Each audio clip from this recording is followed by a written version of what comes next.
Bonjour les belles âmes, mes belles flammes fétiches. Un petit coucou pour une nouvelle capsule. Euh, Aujourd'hui, je vais vous parler des adaptations lorsqu'une blessure revient et que l'on l'a déjà travaillée, de quelques clés pour vous aider à gérer des résurgences de vagues, ce qui essaie de vous faire retomber en fait dans un schéma précédent. Je ne parle pas vraiment de consolidation lorsqu'on est en complétude ou ça se présente un petit peu différemment. Plus généralement, j'ai envie de dire, lorsque vous êtes confronté à une situation qui vous fait bosser, qui vous met devant le pif une blessure, que ce soit d'abandon, de rejet, de trahison, peu importe, comment ça se passe et en fait, ce qu'il faut faire et ce qu'il vaut mieux ne pas faire. Euh, Déjà, j'ai été confrontée de très très nombreuses fois à mes propres blessures que j'avais à bosser, dépasser, surmonter, mais aussi aux blessures de mon jumeau, vous l'avez découvert. Je les travaille aussi. Alors d'un côté, il y a parfois un phénomène de compensation en fin de parcours avant la réunion qui fait qu'on intègre la polarité de l'autre et qu'on peut être invité dans ces énergies opposées. Donc yin pour un chaser et yang pour un runner, peu importe, celui qui est éveillé en premier y arrive. Éveillé en second également, il va aller vers le travail des énergies opposées pour intégrer en lui la partie manquante et agrandir en fait ce petit rond dans le yin et le yang, ce petit rond de la couleur opposée. Il va lui faire plus de place pour s'harmoniser, pour trouver une résonance qui est beaucoup plus juste, beaucoup plus équilibrée. Néanmoins, je ne parle pas d'étapes dans le parcours aujourd'hui, je parle plutôt d'une situation. Vous bossez la trahison, très bien. Vous êtes au boulot et puis en fait, quelqu'un vous reproche quelque chose, c'est-à-dire que par le biais du boulot, ça peut être... excusez-moi, j'ai ma chaîne qui me chatouille. Euh, Par le biais du boulot, vous êtes confronté à une situation où par exemple, votre boss va vous demander des comptes ce jour-là, il n'est pas bien, il est agacé, et puis très clairement, vous, c'est peut-être pas terrible non plus, vous avez mal dormi, vous êtes un petit peu moins tolérant, souple. Et ce jour-là, votre boss vous demande des comptes et va vous titiller en vous reprochant, par exemple, de ne pas avoir bien ficelé la présentation ou peu importe, alors que vous avez passé un temps de fou la veille, au soir, à finir le PowerPoint et en fait, au lieu de vous défendre et de dire au reste de l'équipe oh, elle a fait un travail super, eh bien, il va minimiser en fait votre contribution et il va s'attribuer les mérites, par exemple. Dans ce cas-là, clairement, vous pouvez vous sentir victime de trahison, voire même un soupçon d'injustice, là, en l'occurrence.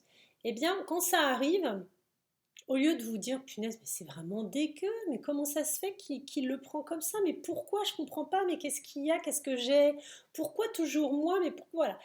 Stop le mental. Virez votre mental.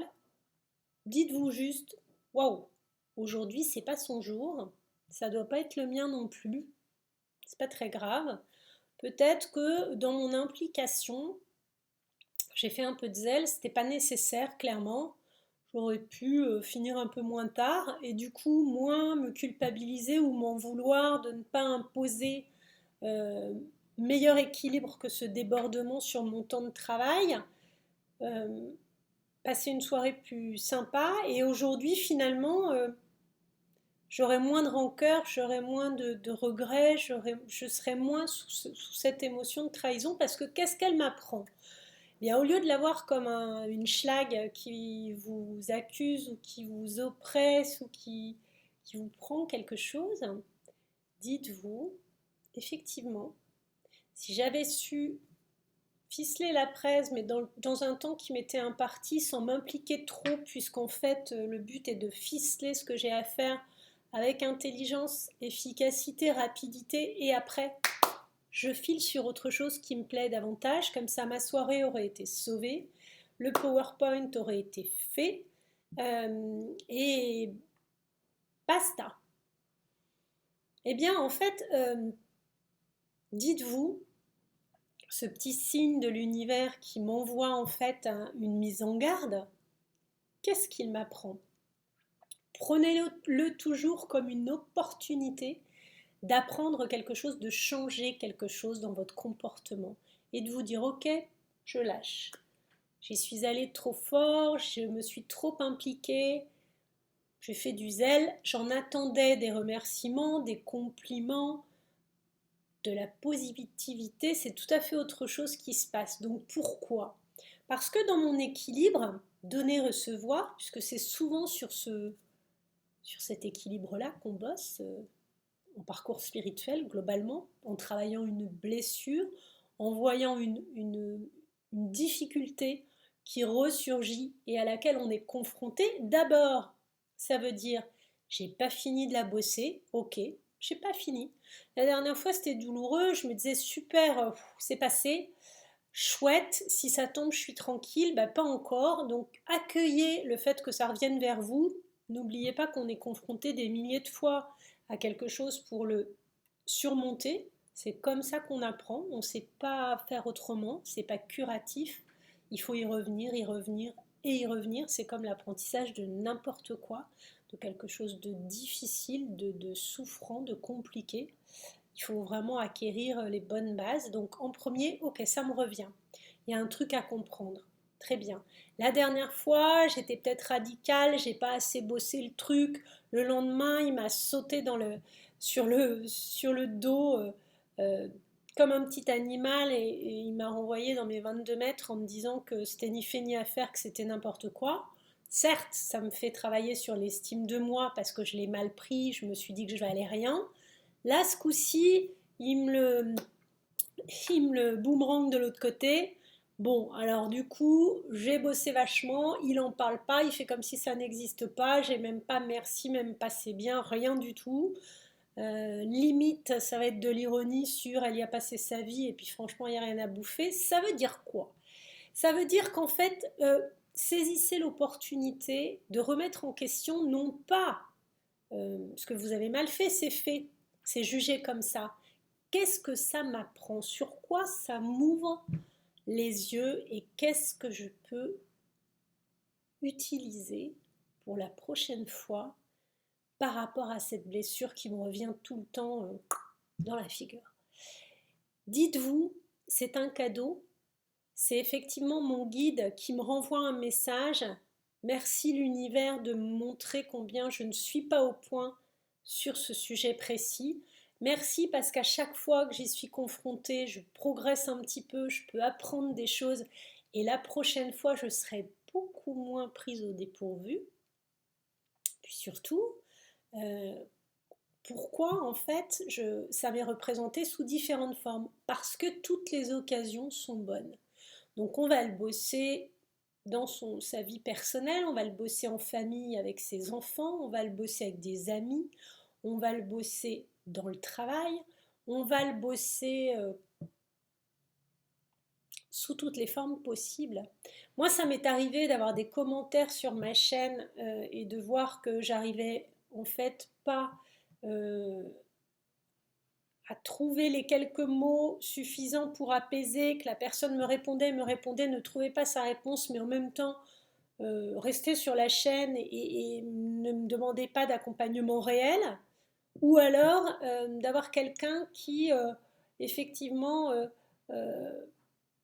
fait un commentaire sarcastique, ou d'avoir quelqu'un qui critique ouvertement, ou d'avoir quelqu'un qui reste un petit peu ironique, ou quelqu'un toutes les positions sont possibles. J'ai eu plein de fois, juste des petits messages, merci, vous m'aidez tellement, merci, c'est super, merci, vous êtes lumineuse. Enfin, et dans ces cas-là, j'oublie toutes les fois, les 95% de fois où j'ai eu des commentaires d'amour lumineux, bienveillants, adorables, et merci à tous de ça.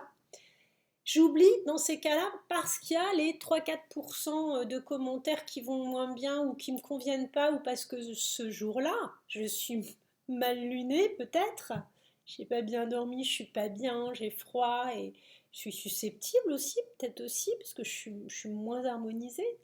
Et au lieu de les mettre un petit peu de côté, de me dire, je les regarderai demain, je répondrai demain, aujourd'hui, je suis pas prête. Ce qui serait une énergie yin, eh ben, je vais me forcer à répondre pas bien, faire du coup une réponse maladroite.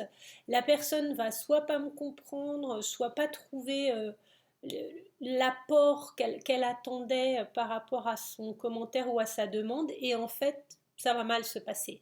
Alors que j'aurais lâché là-dessus ou j'aurais dit, comme vous voulez, pas de souci, belle journée, l'incident était clos. Donc, ce qu'il faut comprendre, c'est que lorsqu'une blessure nous fait rejaillir une émotion forte, désagréable ou agréable, c'est toujours dans le but d'en apprendre quelque chose. Et du coup, d'avancer, de progresser et d'être capable de se dire, allez, je le prends bien, ça me titille un peu, donc je sens que c'est pas clôturé, mais en fait, je le prends bien parce que c'est une occasion de considérer que après cette fois-là, j'aurais fait un petit pas. Et un petit pas après un petit pas, au fur et à mesure, je monte mon échelle avec mes barreaux dorés. Et j'y accède à cette connaissance, à ce savoir-faire, à cette indépendance, à cette maîtrise, qui est peut-être pas le bon mot parce que ça se fait spontanément. C'est-à-dire que j'arrive à recadrer mon malaise, d'abord pour le reconnaître, lui laisser la place de faire enfin, l'émotion qui va avec, soit ça me fout en pétard, soit j'ai peur, soit je veux pas le voir, soit j'ai honte, soit je suis mal à l'aise, enfin, toutes ces émotions qui sont de magnifiques émotions, qui sont liées à nos actions et fatalement ça a des répercussions parce qu'on est dans un monde incarné et que du coup il y a des interférences, ok, c'est ok. J'accueille ce qui se passe. J'identifie éventuellement la corde sensible sur laquelle ça me fait travailler. Je remercie et je me dis bon, tranquillement. Je respire, je souffle plusieurs fois comme je vous le conseille souvent et là je me dis bon, qu'est-ce que ça réveille, qu'est-ce que ça évoque. Et en fait, en conscience, j'avance et je plante mes petits cailloux, j'avance. Donc, vous êtes capable, en toutes circonstances, d'avoir une autre façon d'accueillir l'émotion, quelle qu'elle soit. Elle nous sera toujours représentée, je ne cesse de le dire. Sur le parcours, il n'y aura plus de tentatives de déstabilisation parce que c'est comme ça sur Terre. On nous pousse, on nous titille parce qu'en fait, on est à l'école pour apprendre et pour que notre âme trouve ses vraies résonances, ses bonnes vibrations et fasse ce qu'elle a choisi de faire, trouve sa voie, trouve son chemin. C'est ça le challenge. C'est pas plus compliqué que ça. Et donc, en fait, trouver sa bonne place, c'est aussi être plus sûr de soi, mais dans le cœur. C'est-à-dire être capable d'identifier quand on le fait, waouh, spontanément et que ça nous porte comme ça. Et lorsqu'on en a peur, ce qui n'est pas forcément une émotion vraiment si mauvaise, pourquoi ça réveille cette peur et qu'est-ce qu'on peut faire dans notre attitude pour changer l'accueil par rapport à ce que ça me fait ressentir. Voilà pour la capsule sur comment gérer les émotions qui nous arrivent et les blessures que l'on nous renvoie en toute intelligence et avec un petit kit d'adaptation maximum, de se poser et de pouvoir se dire opportunité de mieux faire et non pas et flûte, on me renvoie un truc dans la tronche, je vais encore prendre cher, c'est pénible, j'en peux plus, j'en ai marre, il me casse les pieds, je veux tout arrêter. Cool. Je ne tourne pas le dos, je ne vais pas à la traque ni à l'attaque, je me pose. Calme pour tous, dans tous les parcours spirituels, il y a des solutions. Et plus vous allez enclencher cette façon de faire, plus ça va vous être agréable et plus vous allez voir arriver le truc, savoir le gérer. Parfait. Très belle journée à tous. À très bientôt sur ma chaîne. N'hésitez pas à vous abonner, à liker, à commenter. Et si vous voulez me demander des précisions pour une consultation, je répondrai à vos demandes de précision avec plaisir. Écrivez-moi à Coloriel, COLORIELLE, de le chiffre, @gmail.com. Bye bye les lumières!